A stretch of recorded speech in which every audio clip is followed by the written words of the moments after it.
In the heart of Crescent Bay, a dazzling coastal city ruled by power, luxury, and buried secrets, Zariah Cole stood beneath the warm stream of the shower, in her new high-rise apartment.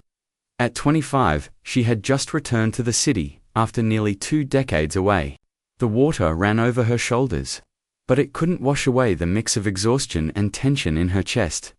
The mirror above the sink fogged as steam filled the space. She closed her eyes and breathed deeply, trying to steady herself. This apartment, with its floor-to-ceiling windows and designer finishes, was a temporary home, leased from Kadeem Holdings, a name that rang a faint bell in her memory. But she hadn't connected it to anything personal yet. She had a mission in Crescent Bay, one that had simmered in her veins for years. But for now, she kept it buried deep. Suddenly, the bathroom door slammed open. Zariah whirled around, snatching a towel from the hook and clutching it to her chest. "Get out of here, you lunatic!" she shouted, her voice sharp and defensive. Standing in the doorway was a tall man in an expensive charcoal suit, soaked from the rain. His dark olive skin, chiseled jaw, and tousled jet-black hair made him look like he belonged on a billboard. His green eyes went wide with shock. I thought this unit was empty," he stammered, lifting his hands in surrender. "I swear, I didn't know anyone was here." Zariah glared at him, tightening her grip on the towel. "Do you usually break into random showers in your spare time?" The man blinked, then let out a huff. "Only when I hear something suspicious. Bad habit, I guess." Her cheeks flushed with a mix of fury and embarrassment. But before she could hurl another insult, the man's expression changed. His gaze shifted past her toward the open bathroom window. "Wait, don't move," he said suddenly. Stepping in, Zariah's grip on her towel tightened. "What are you doing?" "Someone just came through here," he muttered. "I was chasing him. In my bathroom." He nodded, moving fast toward the window. "A man broke into my office downstairs. This building belongs to my company. I ran up after him, and I think he came through this unit." Before Zariah could ask another question, a shadow moved at the window. A figure in a black hoodie lunged inside his face, covered a glinting blade in his hand. Zariah screamed and stumbled back, slamming into the sink. The man beside her reacted instantly. He caught the intruder's wrist mid-swing, twisting until the knife fell with a metallic clatter. The two men grappled, crashing into the walls. But it didn't last long. An unexpected visitor overpowered the smaller man and slammed him against the tile. "Who sent you?" he demanded, his voice low and deadly. The hooded man snarled, but said nothing. Still struggling, Zariah stood frozen, heart hammering, as she watched the stranger use a hand towel to bind the attacker's wrists. "You okay?" he asked her over his shoulder. She nodded shakily. "Thanks to you." The man dragged the intruder out of the bathroom and tossed him onto the living room floor. "Don't move," he snapped, then turned back to her. Zariah followed him, still wrapped in her towel, the adrenaline still rushing. "Guess I owe you an explanation," he said, running a hand over his soaked hair. "I'm Nasir Kadeem, CEO of Kadeem Holdings. That guy was digging for files from my office. I didn't expect to find you here." Zariah blinked, her pulse slowly returning to normal. "Zariah Cole," she said curtly. "I just moved in. I didn't expect to fight for my life on day one either." Nasir bent down and picked up something from the floor, something that had slipped from the attacker's pocket. It was a small silver necklace with a heart pendant. "This yours?" he asked, holding it up. Zariah's breath caught. It was hers, or rather, it had belonged to her mother, Celeste Cole. The only thing she had left from her. "Yes," she whispered, stepping forward and taking it gently from his hand. "Where did he get this?" Nasir shrugged. "Must have grabbed it while passing through. Lucky I caught him." Before either of them could say more, the front door burst open. 2 men in dark suits rushed in, security clearly clean. "This up," Nasir ordered as they restrained the intruder and dragged him out. He turned back to Zariah. "You sure you're okay?" he asked again, his eyes scanning her face. "I'm fine," she said, clutching the necklace. Just not used to this kind of welcome. He chuckled, the tension breaking for a moment. Guess that makes me your hero now, huh? Zariah rolled her eyes, but a reluctant smirk touched her lips. Don't flatter yourself. He stepped closer, his voice dropping. Zariah Cole. Your name sounds familiar. She stiffened, her smile vanishing. It's a common name, she said quickly. Maybe, he said, tilting his head. But I've got a good memory. My grandfather, Jaleel Kadeem, arranged an engagement years ago between me and a girl named Cole. Ring any bells? Zariah's heart skipped. She had heard Whisper's childhood stories from her mother about some long-forgotten agreement between the Kadeem and Cole families, but she had never believed it was real. That's ridiculous, she said flatly. I'd remember if I were engaged to someone like you. Nasira's grin returned. Someone like me. What's that supposed to mean? She crossed her arms, rich, arrogant, and clearly unfamiliar with knocking. He laughed, for real this time. Fair enough, but I'll prove it. My grandfather's got the paperwork somewhere. He reached into his jacket and handed her a sleek business card. If you change your mind about that necklace or anything else, call me. I owe you one for the scare. Zariah took the card. Their fingers brushed. I don't need favors, she said firmly. I came here for my own reasons. Nasir paused. His expression softened, like he understood something she hadn't said out loud. Heart reasons, he asked, or something darker? She didn't reply.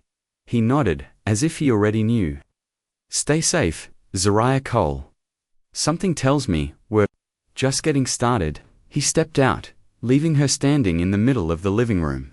Alone, wet, and shaken, Zariah looked down at the necklace in her palm, the pendant, cold against her skin. She sank onto the couch, breathing hard. I didn't come back to Crescent Bay for love, she murmured to herself. I came for justice. She clenched the necklace, her mind returning to a promise she made years ago, one that still burned in her chest. This was only the beginning. Night had fallen in Crescent Bay. A thick silence wrapped around the apartment, like a blanket. But Zariah Cole couldn't sleep. She sat curled up on the couch in her oversized hoodie, still gripping the heart-shaped pendant Nasira Kadeem had recovered. The business card he left rested quietly on the coffee table. His name, bold and elegant, shimmered in gold against black. Nasir Kadeem, CEO, Kadeem Holdings. But her mind wasn't on him. Not really. She picked up the necklace and held it to her lips. Then, gently, she reached under the couch cushion and pulled out a small, worn leather book. The corners were frayed, the spine creased. It was her mother's journal. Celeste, Cole's voice captured in faded blue ink. She opened it to the last marked page and read the words again. Every sentence etched into her soul. Elias is stealing from Kadeem Holdings. I have the documents. Marsha knows. If anything happens to me, protect Zariah. That final line was broken. The ink smudged. The desperation clear. 7 years earlier, at age 18, Zariah had been living in a dusty little Alabama town under the care of Miss Odessa, an older woman who'd taken her in when no one else had. One day, Odessa handed her a box, wrapped in faded linen. Your mama wanted you to have this, she'd said, voice trembling. When the time was right, inside that box had been old photos, a delicate silver necklace, and this journal. Zariah remembered the moment, perfectly sitting cross-legged on the wooden floor, flipping through page after page of her mother's handwriting, the tears refusing to stop. It wasn't just grief she felt that day, it was rage, the kind that burned slow and deep. Celeste had been a vibrant woman, full of light and music, who married Elias Cole, a powerful businessman in Crescent Bay. But behind closed doors, he was cold and calculating. And his second wife, Marsha, had sharpened that cruelty into a blade. Zariah was 5 when Celeste died. The official reports said it was an accident, a drowning at their beach house. But the journal told the truth. Celeste had discovered her husband's financial crimes. She was going to expose him, and they killed her to keep her quiet. The next morning, Elias had sent Zariah off to distant relatives like she was luggage, telling the world it was too painful to raise her alone. In reality, He wanted her gone out of sight, out of mind, but Zariah never forgot, and now, at 25, she had returned to the city that erased her mother to burn down everything her father built. She snapped the journal shut and stood, walking to the tall window that overlooked Crescent Bay's glittering skyline. The city was breathtaking from up here. But she knew what lay underneath: lies, betrayal, blood. "I was 18 when I found out," she whispered. "Old enough to know what they did, young enough to still believe I could do something about it." She had spent 7 long years preparing, waiting, working whatever jobs she could, living cheap, studying Crescent Bay's business elite, learning about Elias Cole's real estate empire, about Marsha Pierce, his wife, who had become the public face of the Cole Foundation, and about Nyla Cole, their perfect little princess, loved by the tabloids, but rotten underneath. And now Zariah was back. The next morning, she drove toward the bluffs, where the old family mansion still stood white stone and glass perched like a crown above the sea. Her stomach twisted as she approached the wrought iron gates. This is where her mother took her last breath. This was where it all began. The gates opened with a groan, and she stepped out of the car, the wind catching in her dark curls. Her boots clicked across the polished stone path as the heavy oak doors creaked open. Elias Cole stood there with a smile that didn't reach his eyes. "Zariah," he boomed, arms wide as if expecting a loving reunion. "My long-lost daughter finally returns." His silver hair was neatly combed, his suit impeccable. But there was no warmth in his eyes. Zariah forced herself to walk into his embrace. "Good to see you too, Dad," she said, her tone flat. The word tasted like poison. Behind him, Marsha Cole appeared flawless as always, in a pearl-white blouse and diamond earrings, her blonde hair pulled tight, her eyes scanning Zariah like she was dirt on a shoe. "We've missed you," she said with a plastic smile. Zariah nodded. "Sure you have." From the grand staircase above them, footsteps echoed. Nyla Cole made her entrance stall, angular, dripping with attitude. Her designer heels tapped like threats on marble. "So this is the famous Zariah," she said, folding her arms. "You come to claim the family fortune?" Zariah didn't blink. "I'm not here for money, Nyla. I'm here for something you can't buy." "Let me guess, love," Nyla scoffed. "Good luck with that." "Enough," Elias cut in, clapping his hands. "Let's sit. Catch up." They moved to the living room. The place was all glass walls and velvet furniture, cold, elegant, heartless. Zariah sat stiffly, her back straight, her hands in her lap. "So," Elias said, sipping scotch like nothing had ever happened. "What brings you back after all these years?" "I wanted to see my family," she replied, meeting his eyes. "See how you've been." Marsha tilted her head, her smile tight. "How sweet. And where have you been hiding all this time?" Zariah shrugged. "Small towns. Mostly. Kept to myself," Nyla snorted. "Sounds thrilling. You back to stir up some excitement?" "Something like that," Zariah said quietly. Elias leaned back, studying her. "Well, you're always welcome here. Family's family, right?" She smiled, just enough to keep suspicion at bay. But her mind was a whirlwind. Celeste's final words echoed again. "If anything happens to me, protect Zariah." She looked at the man who let her mother die, and smiled harder. "Yeah," she said softly. "Family's everything." As she drove away that evening, her hands trembled not from fear, but from sheer, fiery resolve.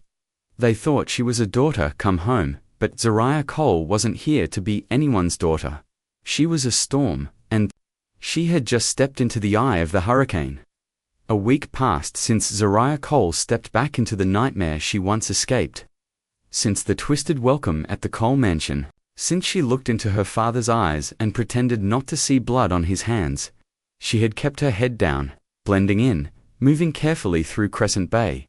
But no matter how focused she tried to stay, one person kept invading her thoughts: Nasir Kadeem, the man who barged into her shower and accidentally saved her life. The man whose company Kadeem Holdings was directly tied to everything she was trying to expose. He had given her his card. She hadn't called, but that didn't stop him from calling her. Her phone buzzed as she walked through a local cafe, a latte in hand. The screen lit up with a message from an unknown number. Meet me at Kadim Tower. 10 a.m., we need to talk. Zaria stared at the message for a moment, her thumb hovering over the screen. She didn't owe him anything. But curiosity tugged harder than caution, and Kadim Tower was more than just his office. It was once her father's domain. She typed back, "Fine, I'll be there." The elevator ride up was smooth and silent. The top floor of Kadim Tower opened into a stunning glass office filled with natural light and the scent of cedar and leather. Nasser stood by the window, hands in his pockets, watching the city below. When he turned, he smiled, not smug, not teasing, warm, steady. "Glad you came," he said, gesturing to the seat across from his desk. "Coffee." Zaria raised her to-go cup. "Already got it. Let's skip to why I'm here." Nasir leaned on the edge of his desk, folding his arms across his chest. "That necklace you wear, your name. It's been messing with my head all week." She stiffened. "I told you it's just a name." "Maybe," he said. "But I did some digging. My grandfather, Jalil Kadim, used to keep meticulous records. His notes mentioned a man named Elias Cole, financial director at this company 20 years ago." Zariah's pulse jumped, but her face stayed neutral. "He's my father." Nasser's eyes flickered. "That's what I thought." She leaned back in the chair. "And what exactly are you hoping to find, Nasir?" He pushed off the desk and walked around to sit across from her, his tone shifting. He left the company under murky circumstances. Rumors of money missing. Records vanishing. No proof, just silence. Zariah clenched her jaw. "Why are you telling me this?" "Because you're not here just for a reunion," he said. "And I don't like watching people walk into Crescent Bay blind." She didn't know what startled her more, that he had picked up so much or that his concern sounded sincere. Her phone rang before she could respond. The screen showed a number she hadn't saved, but she knew the voice instantly. "Marsha, Zariah, darling," she cooed. "We're having dinner tonight at the house. You'll come, won't you? It'll be ... intimate." Zariah hesitated. Her gut said this wasn't a gesture of affection, it was a setup. But it was also a chance. "I'll be there," she replied. Coolly, and ended the call. She looked up to find Nasir watching her closely. "Family dinner," she said. "They're rolling out the fake smiles. You need a +1, he asked, his tone half joking. "I can handle them." "I know. But I meant what I said. If you need backup, call me." She stood, adjusting her bag over her shoulder. "Thanks. But this one's mine." That night, she arrived at the Cole mansion dressed in simple black. No jewelry but her mother's necklace. She walked past the luxury cars in the driveway, her heels echoing on the marble as the grand doors opened. Elias greeted her with a firm handshake and practiced charm. "Look at you, all grown up."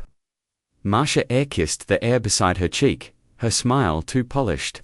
"We're so glad you could join us." Then came Nyla, swirling her wineglass as she descended the staircase like a reality show villain. Well, she said. "Back for another round of fake family fun." Zariah didn't flinch. "Just here to enjoy the roast." They moved to the dining room. Long table, crystal glasses, roasted vegetables, and seared steaks plated like art. But beneath the luxury, tension simmered like wildfire. Elias made small talk about real estate and networking events. Marsha dropped names of celebrities she met at charity galas. But Zariah knew none of this was casual. Halfway through dinner, Marsha leaned in, resting her elbow on the table, her tone honeyed and slow. "We've been hearing some interesting things, Zariah. People say you've been spending time with Nasir." Kadim. Zariah didn't blink. "People say a lot of things." "Well," Nyla cut in, swirling her wine, "it's a good story. Struggling daughter seduces Crescent Bay's golden boy. Almost romantic." Zariah placed her fork down with care and met Nyla's stare. "I'm not here to seduce anyone. I'm here for family." Elias chuckled, but there was no humor in his voice. "That's good to know. We wouldn't want any unnecessary rumors." Smiled, but it didn't reach her eyes. "No, we wouldn't." The next morning, her phone lit up with notifications. Blog posts, gossip columns, social media threads exploding with one name, hers. Mystery woman targeting Crescent Bay's billionaire heir, gold digger, or power move. Who is Zariah Cole? There were pictures. Blurry shots of her leaving Kadeem Tower. Headlines, hinting at bedroom scandals and secret deals. Zariah's hands trembled as she read. She didn't need a mirror to know exactly who was behind it. Marsha, her phone buzzed again. Nasir, you see the news? He asked, his voice low. I saw. Your stepmother. Her, and Nyla. They want to bury me before I can dig. There was a pause, then, meet me. Pier, at 8. Let's fix this. Zariah didn't want to see him, but part of her did. She arrived at the Crescent Bay Pier as the sun dipped low. Nasir stood by the railing, coffee in hand, wind tugging at his shirt. He handed her a cup without a word. I don't care what the world says about you, he said. You're not who they think you are. I don't need saving. I know, I'm not here to save you. I'm here because I choose to be. Zariah turned away, the waves crashing below them. She'd built so many walls, and yet this man kept showing up, chipping them down. Why do you care? She whispered. He shrugged. Maybe I hate bullies. Or maybe I see someone fighting at war, I understand. She smiled, small but real. You're stubborn, he grinned. Takes one to know one. Then her phone buzzed again. A call. Blocked number. She answered. A voice, distorted and low, rasped through the speaker. Stay away from Nasir Kadeem, or you'll regret it. The line went dead. Zariah froze. Who was that? Nasir asked. She stared at the screen. A threat, she said. They're getting desperate. Nasir's jaw tightened. Let me handle it. She shook her head. No. This war started with my mother. It ends with me. The next few days passed like a countdown in Zariah Cole's mind. The threat on the phone had rattled her, but not stopped her. Instead, it reminded her just how close she was, and how dangerous this game had become. She stayed quiet, careful, calculating, while Crescent Bay buzzed with rumors about her and Nasir Kadeem. She worked behind the scenes, collecting proof, watching for weakness. The Cole mansion wasn't just full of lies, it was full of secrets. And secrets always had doors. She found her opportunity during another awkward family dinner. Nyla Cole had left her purse in the sitting room and gone off to take a call. That everyone knew was just an excuse to post selfies. Zariah slipped inside and palmed the small ring of keys attached to Nyla's wallet. She memorized their order, snapped a photo, then dropped them back before anyone noticed. That night, long after the house went dark, Zariah returned. Dressed in all black, hood pulled low, she entered through a side entrance using a key she had copied. Her breath stayed calm, her steps measured. She moved through the hall like a shadow, avoiding the creaky tiles and old cameras that hadn't worked in years. She passed her childhood bedroom. The door still painted a soft lavender. But she didn't stop. She headed straight for her father's study. Inside, the air was thick with cologne and leather. Bookshelves lined the walls, filled with volumes no one read. A massive desk stood at the center like a throne, flanked by cabinets that were all locked. She pulled out the hairpin tucked behind her ear and crouched. One drawer resisted, but eventually clicked open. Inside, she found folders stamped with Kadeem Holdings logo, some dated nearly 20 years ago. Her heart pounded as she flipped through ledgers and invoices. Pages showed forged signatures, diverted payments, and false company names, proof that Elias Cole had embezzled millions from Nasir's family business before resigning. She pulled out her phone and took photos of every page. Suddenly, voices rose in the hallway. She froze, pressed her ear to the door. Elias, Marsha, they were arguing loud but controlled, like people used to hiding tension under expensive chandeliers. If Zariah keeps digging, we're finished, Marsha snapped. Then handle her, Elias growled. That journal she has is a problem, and Nasir's getting involved. He's not like his grandfather. He's harder to manipulate. Zariah clenched her jaw, recording every word. Then we make her disappear, Marsha hissed. Before she takes us down with her. Zariah slipped out the back without a sound. The next day, she walked straight into her stepmother's boutique, dressed in calm confidence. Marsha, she said, smiling as she stepped inside. We need to talk. Marsha turned, already halfway through a fake laugh with a customer. Her smile faltered. We can schedule something, Zariah. I'm booked today. Zariah held up her phone. On the screen, the audio file of last night's conversation was paused at the word disappear. Or we can talk now, she said. Marsha's face went pale. Zariah leaned in. You try anything else, and I'll have this playing at the next Crescent Bay Gala. Try me. Marsha stepped back, her voice trembling but still holding its socialite polish. You're playing a dangerous game, Zariah. I learned from experts. That evening, as the sun set over the bay, Nasir showed up at her door unannounced. He was dressed in a sleek navy suit, no tie, no smile, just calm, clear focus in his eyes. Put on something that turns heads, he said. You're coming with me, Zariah blinked. Excuse me. The Kadim Holdings Gala is tonight. You're coming as my date. She crossed her arms. This isn't a fairy tale, Nasir. I'm not showing up on your arm to make some statement. It's not for them, he said. It's for you. Walk into that room like you own it. Show them they didn't scare you. She hesitated, but something in his voice pulled her in. Fine, she said, but no funny business. The gala at the Crystal Pavilion was breathtaking. Golden lights hung from the ceiling like stardust.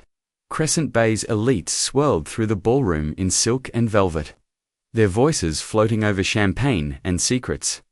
Zariah stepped out of the car in a deep sapphire gown that hugged her curves, her mother's necklace shining against her collarbone. Nasir offered his arm. She didn't take it, but she walked beside him. As they entered, whispers rippled through the crowd. That's her. Is that the Cole girl? She's with Nasir Kadim. Nasir didn't flinch. Anyone who looked too long got a sharp glance that shut them up fast. They moved through the room like fire and ice. Near the end of the night, he led her to the balcony that overlooked the bay. The stars above mirrored the city lights below. Marry me, he said suddenly, his voice low. Zariah froze. What? Marry me? Not tomorrow, not tonight, but eventually, when you're ready. She stared at him. Her heart stumbled. I can't, she whispered. Not yet, not with them still out there. I'll wait, he said. But there's something you should know. My father died in a crash 20 years ago. But my grandfather never believed it was an accident. Zariah's breath caught. What are you saying? Elias Cole worked for our company back then. He had access. He had motive. I think he had a hand in my father's death. Zariah's voice cracked. So we've been fighting the same enemy this whole time. Nasir took her hand gently. Looks like it. She stepped back, overwhelmed. I need time. He let her go. I'll wait. She disappeared into the crowd, leaving him under the stars with more questions than answers. But for the first time, she didn't feel alone. It had been 3 sleepless nights since the gala. Since Nasir Kadim proposed, since he revealed that her father might be tied to his own father's death. But Zariah Cole wasn't letting emotion get in her way. She had come back to Crescent Bay for justice. Now she had proof, recordings, and a name that once silenced her trembling with fear. Not anymore. She sat in her apartment, her mother's journal in one hand and the phone in the other. She scrolled through the photos she had taken of embezzlement records, and she replayed Marsha's voice again and again. If Zariah keeps snooping, we're finished. Zariah stood up, her mind calm, her pulse sharp. It was time to end this. She reached into her closet and pulled out a sleek black dress, elegant, bold, ruthless. This wouldn't be just a confrontation, it would be a show. She booked the Serenity Hotel's grand ballroom, under a fabricated name, and announced a private engagement party. Word spread quickly through Crescent Bay. Everyone thought the event was to confirm the rumors that Zariah had seduced Nasir into marriage and secured her place in the city's highest circles. She didn't bother correcting them. She needed the Cole family to show up, and she knew they would. When the night came, Zariah walked into the hotel. Alone, her hair was swept up, her lips painted deep red. Her mother's necklace sparkled under the golden chandelier. The ballroom was filled with whispers and wealthy eyes. Every guest was a witness waiting for something to gossip about. She spotted them near the bar. Elias in a sharp black tuxedo, Marcia, gleaming in emerald, and Nyla, already sipping champagne with smug entitlement. Elias stepped forward with a forced smile. "Zariah, darling, where's the groom?" "He'll be here," she said, offering. Nothing else. Marcia's smile barely held. "Such a lovely party, so tasteful, we're proud of you." Nyla laughed behind her glass. "Sure we are, let's see how long it lasts." Zariah gave no reaction. She simply nodded toward the servers. Champagne flowed, music played. Guests clinked glasses. And slowly, as the night wore on, Nyla grew louder. Zariah had slipped a little something into her glass, not to harm, just enough to loosen her tongue. And it was working. Halfway through the evening, Zariah stepped onto the small stage, taking the microphone with calm confidence. "Thank you all for coming tonight," she began. "This night is about beginnings, and more importantly, about truth." She raised her glass. "To family." As the room echoed the toast, Nyla staggered forward. "To family," she slurred, grabbing the mic. "Let's talk about family." Zariah stepped back. Nyla turned to the crowd. "My dad's a thief, my mum's a liar, and this whole family is built on lies." The room fell into gasps. Phones were lifted. Video started. Marcia hissed, lunging forward. "Shut up, you fool." But Nyla shoved her aside. "Mike still live. Come on, Mum. Everyone knows. Dad stole from Kadeem Holdings. That's why we're rich. That's why he had to get rid of her mum, so he could keep it all." Zariah stepped forward and plugged her phone into the sound system. Marcia's voice boomed through the ballroom. "If Zariah keeps snooping, we're done. Those Kadeem files could ruin us." Chaos erupted. Elias's face turned ashen. Marcia staggered back, grabbing Nyla's arm. Guests began recording. Lawyers whispered. Socialites stared. Zariah stood tall. Elias surged toward her, his voice filled with rage. "You little," but someone stepped between them. Nasir. He arrived just in time, dressed in a crisp suit, his eyes like ice. "Back off, Cole," he said. Elias lunged. Nasir twisted his arm behind his back, pinning him with practiced force. Security swarmed in. "You okay?" Nasir asked. Zariah, his voice low. She nodded. "Steady but burning." "There's more," she said to the crowd. She turned to the screen. Behind her, where images now flashed documents with Elias's forged signature, ledgers, transfers, evidence of theft from Kadeem Holdings 2 decades ago. He embezzled millions. My mother, Celeste, discovered it. She was going to turn him in. He silenced her. He staged her death as an accident. Gasps filled the room again. "And there's one more thing," Nasir said, stepping beside her. "That crash that killed my father, it wasn't just a tragedy. Elias Cole had motive. And the timing matches his financial cover-up." He held up a folder. "The police already have this." Elias lunged again, but security grabbed him. Marcia screamed, grabbing Nyla and making a run for the exit. Reporters shouted their names. Photographers followed. Zariah watched them disappear. Her heart pounded, but she didn't flinch. She had done it. The empire built on her mother's blood was collapsing. She turned to Nasir, the chaos behind them. "You didn't have to come," she whispered. He shrugged. "I wasn't letting you face this alone." Before she could answer, a loud crack split the air. A man in a dark coat burst out from the shadows at the edge of the ballroom. A gun raised. "Kadeem," he shouted. The gun fired. Zariah stepped forward. Zariah screamed as he took the bullet in his shoulder and fell to the ground.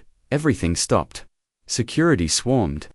Guests ducked. The gunman disappeared in the panic. Zariah dropped to her knees beside Nasir, pressing her hands to his bleeding shoulder.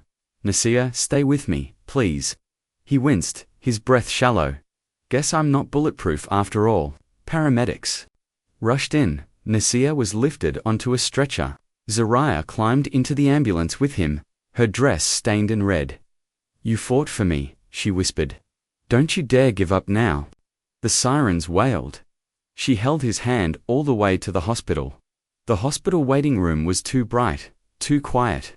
The walls felt like they were closing in around Zariah Cole, as she paced the floor with blood still on her hands. Nazir was in surgery. The bullet had gone through his shoulder, but the doctors wouldn't say more. She sat down, stood up, sat again. Hours passed like storms inside her chest. A nurse finally approached. He made it through surgery, she said softly. But he's in a coma. The bullet grazed his spine. We don't know when or if you'll wake up. Zariah's knees nearly gave out. She leaned against the wall and closed her eyes, fighting the flood of emotions threatening to break loose.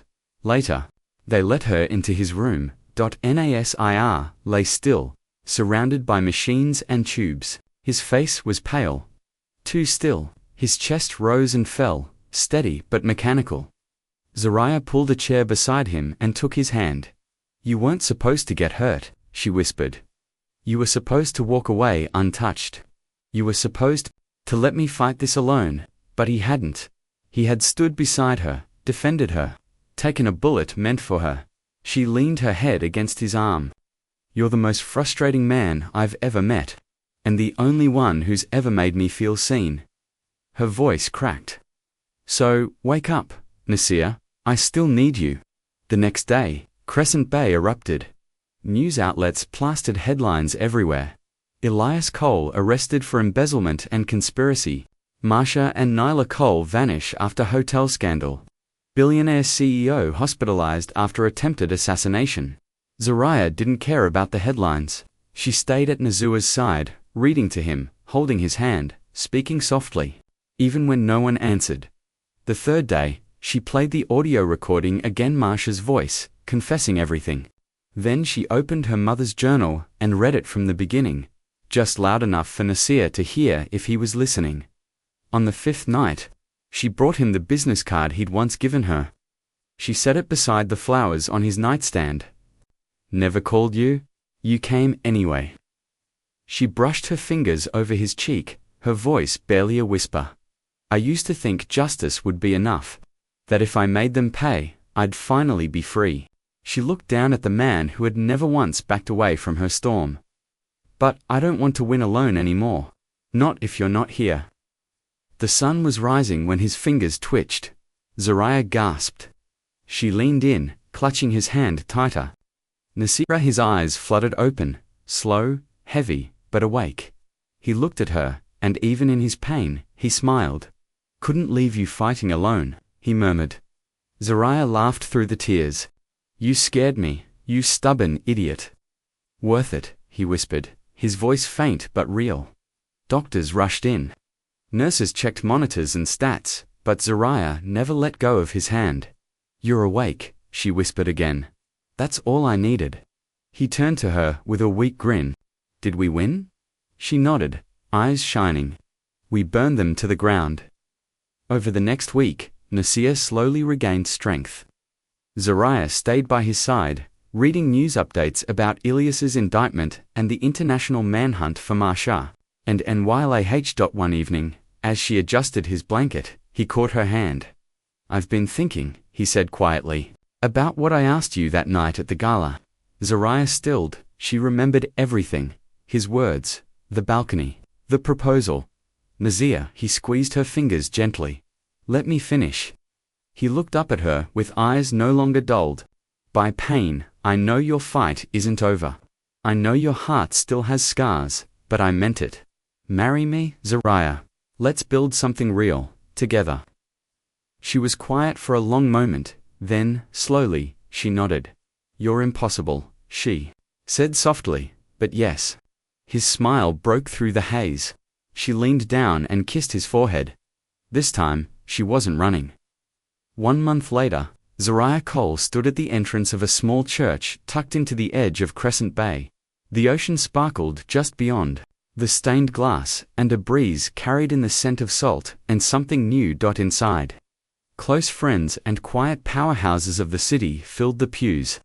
There were no camera crews, no magazine spreads, no high society distractions, just those who mattered. Nasir, Kadeem, still recovering, leaned gently on a cane.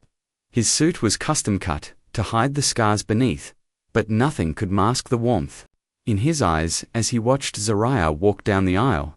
She wore a simple, elegant white dress.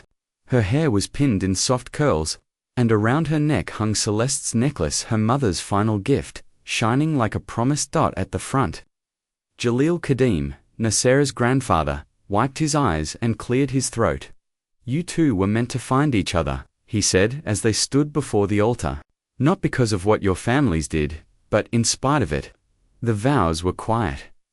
"I promise to stand by you," Nasir said, his voice low but steady. "Through storms, shadows, and everything in between." Zariah smiled, eyes brimming. "And I promise to let you," she replied, with just enough sass to make him grin. When the ceremony ended, they exited hand in hand to the sound of soft clapping and sunlight. After the small reception, they walked to the cliffs that overlooked the bay, the same cliffs where Zariah's mother had taken her. Last breath, the wind pulled at her veil as she stepped close to the edge. Nasir stood beside her, one arm around her waist, holding her close. "This is where it happened," she said quietly. "This is where they ended her." Nasir didn't speak. He didn't have to. Zariah reached into her pocket and pulled out the heart-shaped necklace. She unlatched it, holding it in her hand one last time. "I carried this for years," she said, her voice calm. "I thought it was all I had left." She looked at Nasir, "But now I know it was a bridge. And now, I'm ready to let go." She released it into the wind. The pendant spun, caught the light, then disappeared into the waves below. Not a loss, a release. "You're free now," Nasir whispered.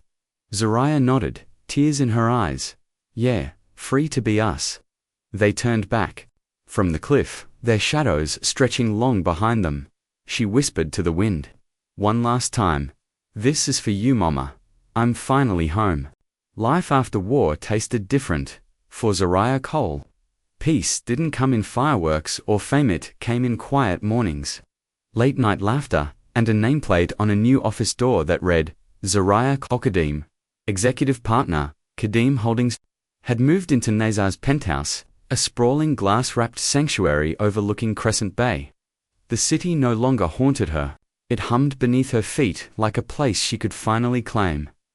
Elias Cole's arrest had shattered headlines for weeks. The trial had been swift. He was convicted on multiple counts of embezzlement, fraud, and conspiracy. Decades behind bars, Marsha and Noella gone, vanished. Rumors placed them somewhere overseas, hiding from subpoenas and social shame. Zariah didn't waste energy chasing them. The real victory had already been won. What mattered now was the future. She didn't join Kadeem Holdings to pose behind Nasir. She came to clean house, and she did. She dove into every dusty ledger, chased every ghost transaction, and erased every last trace of her father's corruption. "You're good at this," Nasir said one night, watching her dissect a spreadsheet faster than his senior analysts. "Don't act surprised," she teased. "I've been studying your empire longer than you have." Late nights turned into a rhythm, takeout dinners on the boardroom table. Jazz playing low, her heels kicked off under the desk, his tie loosened halfway. They weren't just a couple, they were a team. A balance of vision and precision, fire and ice, strategy and heart. One night, as Zariah leaned back in her chair, eyes scanning quarterly reports, she exhaled a truth she hadn't said out loud until now. "I came here to tear things down," she said. Nasi looked up from his laptop. "But we're building something." Instead, she finished. He got up, walked over, and kissed her forehead. "That's what we do. We fix what's broken." Nearly a year passed since the night Nasir took that bullet. The scar on his shoulder had healed, but he still winced every time the weather turned cold. One evening, They stood together on the penthouse balcony, the city twinkling below them. The skyline stretched wide like possibility. Zariah reached for his hand, then let out a soft breath. "There's something I need to tell you." Nasir raised an eyebrow. "What's wrong?" She turned to him, her eyes glowing, smile slow and deep. "I'm pregnant." His silence was only a beat long, then he laughed, pulled her into his arms, and spun her around so gently she barely had time to protest. "A kid," he whispered. "Our kid." She nodded, still stunned by how complete it felt. The next day, Jalil Kadim showed up at their door with a dusty bottle of champagne and a grin wider than Crescent Bay. "To the future, Reed," he said, clapping Nasir on the back. Then he pulled Zariah into a hug that felt like history healing itself. "You brought this family back to life," he told her. "Celeste would have loved you for it." Zariah smiled through misty eyes. "I hope so." They toasted on the balcony, glasses raised against the night sky. The past was no longer a chain. It was a legacy, rewritten. A year after the fall of the Cole family, Zariah Kadim stood in the heart of Kadim Holdings. No longer as a survivor, but as a leader. Her name carried weight now, not because of who her father was, but because of what she'd done. She had rebuilt the broken pieces of a company tainted by betrayal and turned it into a model of integrity. Her corner office overlooked all of Crescent Bay. The same skyline that once haunted her now lit her path. Every morning she met with compliance officers and risk analysts, departments that once served as fronts for her father's deception. Now, they worked under her shade, demanded transparency, and made it law. One afternoon, Nasir leaned against her office door, a folder in one hand, and a teasing smile on his lips. "You cleaned up this place so well. They're starting to forget. I run it too." Zariah didn't look up from the report she was reviewing. "I don't need credit. I just want it clean." He walked over, placed the folder on her desk, and kissed her temple. "You've done that, and more." She finally looked up, her expression softening. "We both did." They worked, like gravity pulling each other forward without force. She balanced his vision with accountability. He fueled her precision with heart. There was no ego, only partnership. But Crescent Bay hadn't forgotten the Cole name. Elias's trial had ended in a blaze of courtroom drama. The guilty verdict was broadcast live across the city. Zariah never attended in person. She didn't need to. She had already looked him in the eyes and won. His empire was in ruins. His name erased from buildings and business boards. All that remained of his legacy were headlines and archived court documents. Marsha and Nyla, on the other hand, became tabloid phantoms. Some said they were hiding in the Caribbean. Others claimed they were in Dubai, using fake names and stolen money. Zariah no longer cared. Let the world chase their ghosts. She was done looking back. Instead, she spent her days building forward. She created a fund for orphaned girls in Crescent Bay, named it the Celeste Project. It provided mentorship, education, and housing for those who, like her, had lost everything, and yet refused to be lost themselves. At night, she and Nasir would curl up in their penthouse living room, baby names on sticky notes, laughter between spreadsheets. "You think they'll be more like you or me?" she asked one night, resting her head on his chest. "Hopefully, a mix," he said. "Your fire, my patience." She smiled. "I like that." As the months passed, the city began to change. To Kadim Holdings became a symbol of reform, no longer just wealth and power, but restoration and transparency. Journalists praised Zariah's leadership. Board members called her the company's conscience. But Zariah never cared about applause. She cared about making sure no girl ever had to fight the battles she fought alone. One afternoon, Nasir stood beside her on the same balcony where she had first told him she was pregnant. The city buzzed below, and the ocean stretched out far and blue. "You really did it," he said. "You rewrote the ending." Zariah took his hand and looked out at Crescent Bay with eyes that no longer burned from rage, but shined with something purer. "I didn't rewrite it," she said. "I finished it." The sun hung low over Crescent Bay, casting a golden sheen over the water as waves whispered against the shore. Zariah Kolkadim walked barefoot along the beach. Her fingers intertwined with Nasia's. The soft crash of the tide echoed in rhythm. With their steps, she paused at the edge of the water, letting the surf kiss her toes. Her white sundress fluttered in the breeze, and her curls danced freely around her shoulders. Nazir stepped behind her, wrapping his arms around her waist, careful of the growing curve beneath her dress. Their child. The next chapter. A beginning they'd never expected. Zariah held a small box in her hand. Inside, wrapped in velvet, was her mother's necklace. "I thought I let it go," she said quietly, "but I couldn't." Nasir didn't speak. He knew better than anyone that some things need silence to breathe. Zariah knelt slowly, digging a small hole near the rocks where the sand stayed dry. She placed the necklace inside, then covered it with care. No ceremony, just peace. "This is where you died, Mama," she whispered, "but it's also where I came alive." She stood, brushing the sand from her hands. "I thought I came back here for revenge, but I found something better." Nasir took her hand again. "You found freedom." She nodded. They turned back toward the shore, walking in step, the last rays of sunlight stretching their shadows long behind them. As they reached the edge of the beach, Zariah looked back one final time. The wind tugged at her dress, and her eyes glistened, but they didn't weep. "I love you," she said to the sky. "I did it." The camera pulled wide, revealing Crescent Bay glowing behind them, the ocean calm, and two silhouettes walking toward a life no longer haunted by the past. Zariah whispered one last promise to the wind. "This is for you, Mama. I'm finally free."